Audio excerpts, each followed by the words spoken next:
Oil was supposed to build the new Iraq. Now it's threatening to tear it apart. The plan was to use Iraq's huge reserves to fuel its economy and unite its people in prosperity. It didn't work out that way.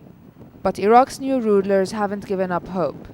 America told the Iraqi government it would have to pass an oil law regulating the industry if it wanted to carry on getting US support.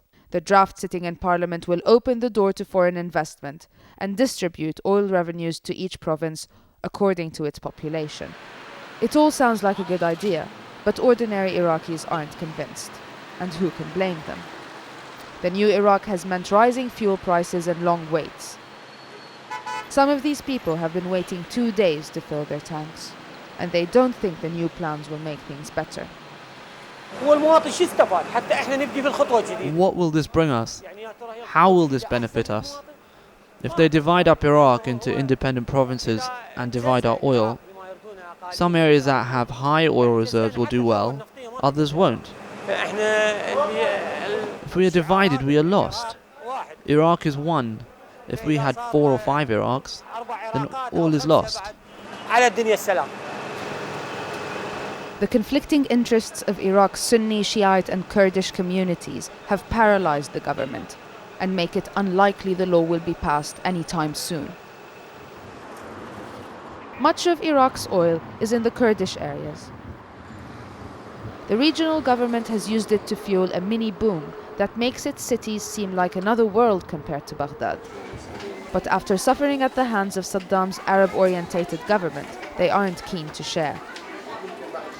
Iraq's Shia-led government wants to replicate the Kurdish region's success throughout the rest of the country, and it thinks spreading the oil wealth is the key.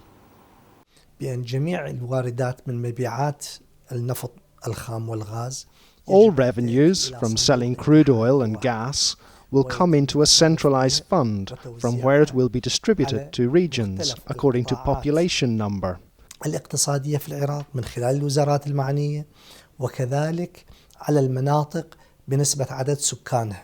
But with little oil in their own areas, the Sunnis know they'll have to convince the others that it's in all their best interests to be generous.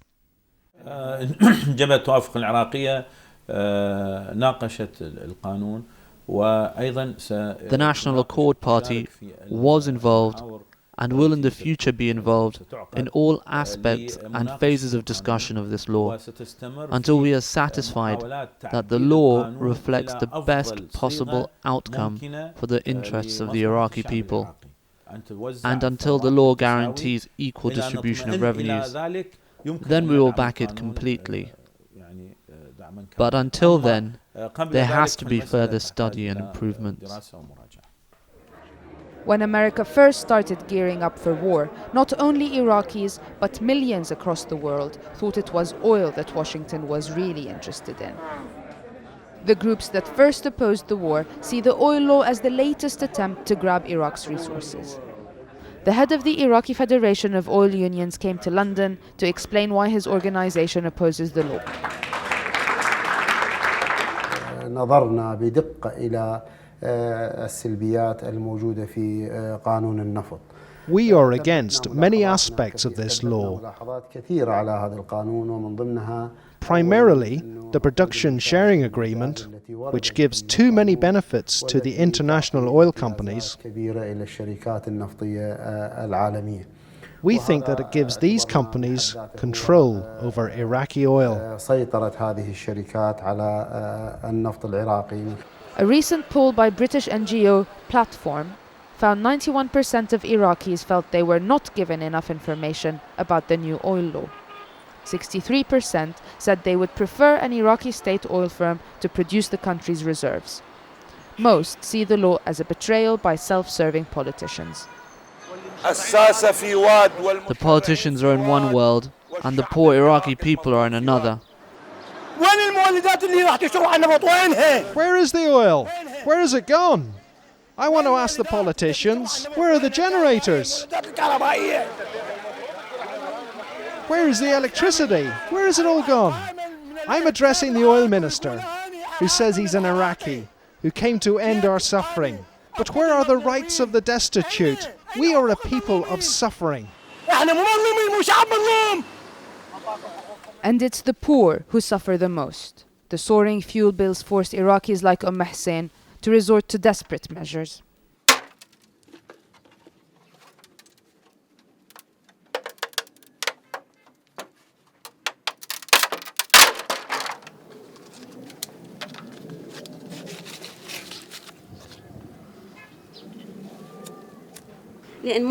There is no firewood. Fuel is too expensive and my husband is unemployed, so I don't have any other option. I can't buy gas.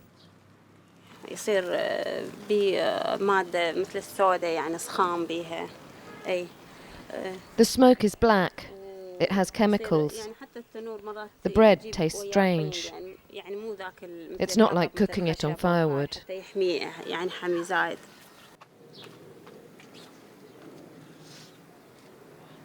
One of the men who drew up the law says his original draft was meant to serve Iraqis like Hussein before the politicians subverted his work. Famous word in Iraq today,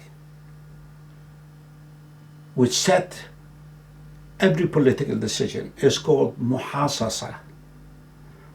Muhasasa in English terminology would mean mutual concessions. Scratch my back, I scratch your back. And that has led to the calamity we're in, politically, economically, security-wise.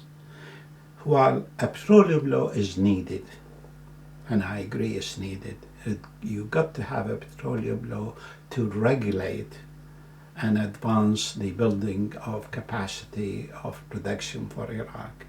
But this should not be done at any cost.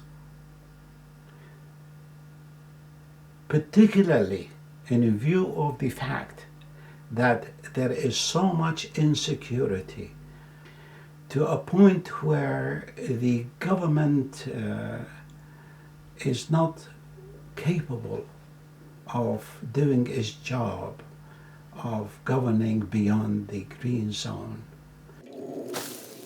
Hussein lives outside the green zone, and the government certainly isn't reaching her.